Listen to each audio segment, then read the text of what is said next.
Amakuru rero tubafitiye uyu munsi, ndashaka kuganira ku kintu cy'ingo z'uko zubakitse gute, ibibazo birimo ni ibihe, ese byagenda gute kugira ngo bikemuke.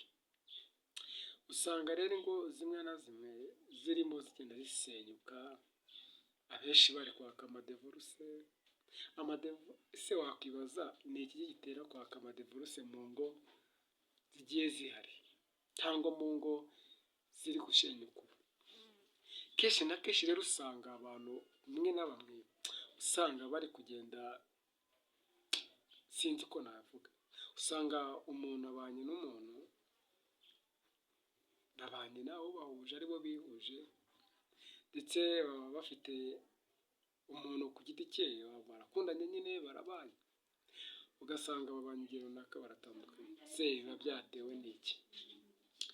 Wenda ukibaza, ariko mu byo maze gushakashaka n'ubushakashatsi maze gukora, mbona ikibitera kenshi na kenshi hirya no hino,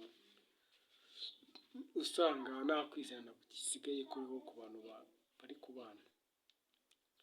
Usanga niba umugabo afite akazi cyangwa umugore afite akazi, ntabwo babwizanya ukuri. Ukumva yuko niba umugabo afite ibyo ari gukora, atabwiza ukuri umugore we. Niba umugore afite ibyo ari gukora, atabwiza ukuri umugabo we. Ugasanga rero kenshi na kenshi ku kintu bijyanye n'imitungo barahagunganiye. Ukumva umugabo aravuga ngo njyewe n'injiza yanjye, njyewe n'injiza ya wowe, ntacyo winjiza, none ubwo njyewe n'injiza ya wowe wirirwa uryamye.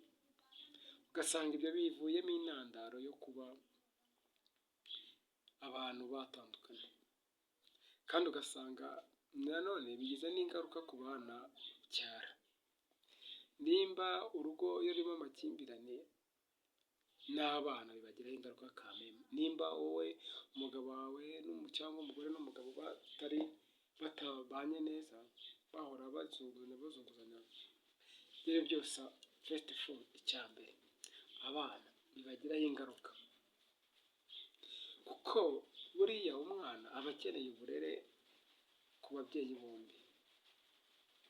Rero iyo abonye ababyeyi bombi batabanye neza, bari gutukana ndetse bari kwishyira ku karubanda, numva rero abana bagira ingaruka. Ku mwana ajya kwiga avuga ati nimujoro sindi bwatahe, sindatahe ko papa aza yasinze, ndataha ko mama aza yasinze. Ugasanga bigize imbogamizi cyangwa bigize ikibazo ku bana. Reka mbabwire mubyeyi uri kunyumva, niba ufite ikibazo, ujyanye ikibazo n'umuntu mubana, si ngombwa ngo mugikemure abana bumva cyangwa ku karubanda imwe. Uri se bikunaniza iki kumwegera ngo umubwire, musabane imbabazi cyangwa kimwe mukora ibikwiye muri babiri? Ko biba byaturutse iwanyu, abana bibazanaho bite? Bibazaho bite? Rero usanga atari byo.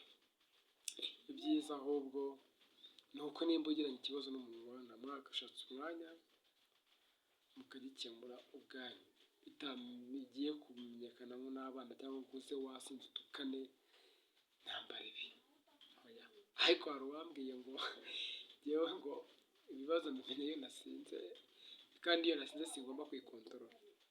Nawe yagiye ngo za nzoga za muruture n'inzagwa n'ibiki byose bya biyoga nazi n'ibikorano, ugasanga araje yataye umujinya, akaza akawutura ku muntu winywa amazi nta n'igikoma yabonye.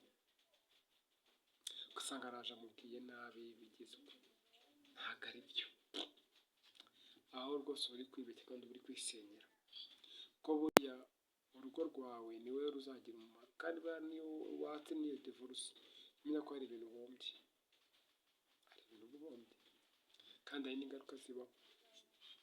Hari ingaruka ziba ku bana, ingaruka ziba nawe ku bukungu bwawe no ku mibereho yawe.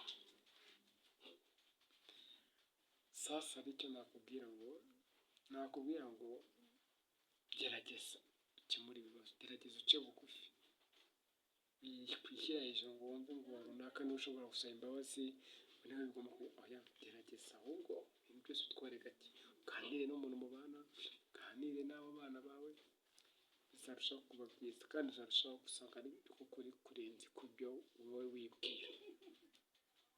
Njyewe nkunda kubagira inama nkababwira ati ntukumve amabwire, ntukumve amagambo bavuga uwo mu bantu, wizere uwo mubana kurenza uko wakwizera umuntu wo hanze, kuko ndakeka ni wowe warafashe umwanzuro, nta bantu baba barafata umwanzuro kandi urwo ni bagomba kurwiyubakira, si bo bagomba kurwubaka. Ubwo rero icyo nababwira ngo mucike intege, izo ngo ziri kugenda zijya mu divorce, zijya zisenyuka, ntabwo tubishaka, ahubwo turashaka ingo zikomera, abantu bagakira, abantu bagatera imbere, tukiyubakira igihugu bikagenda neza. Rero abo bana mwibagira imfubyi ngo abana babure aho babarizwa, babure papa, babure mama kandi babafitemo naribo mutarapfuye.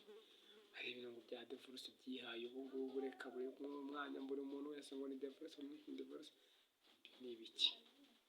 Hakubatse urugo, ibibazo byose ko Imana iguha ikigeragezo ubasha kwihanganira, kuko uba wumva umwanzuro wo kushenya cyangwa umwanzuro wo kuba kabaye gushyiramo imbaraga, ukareba ibidakwiye, ibitagenda byose mukabyanga, mukabyamagana. Niba ubona umwe ari hejuru, wowe ca bugufi, ko abantu ntibaremwe kimwe kandi abantu ntibamera kimwe, ntibatekereza kimwe.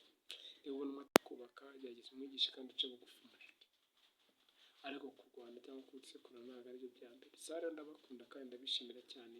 Niba ushaka kubona ibindi biganiro jya ukora subscribe, ukore share kandi ukore like kugira ngo ujye ubasha kubona video zose. Ndabakunda, ndabishimiye, ciao ciao, kandi nyine mujye mubikora nk'akazi.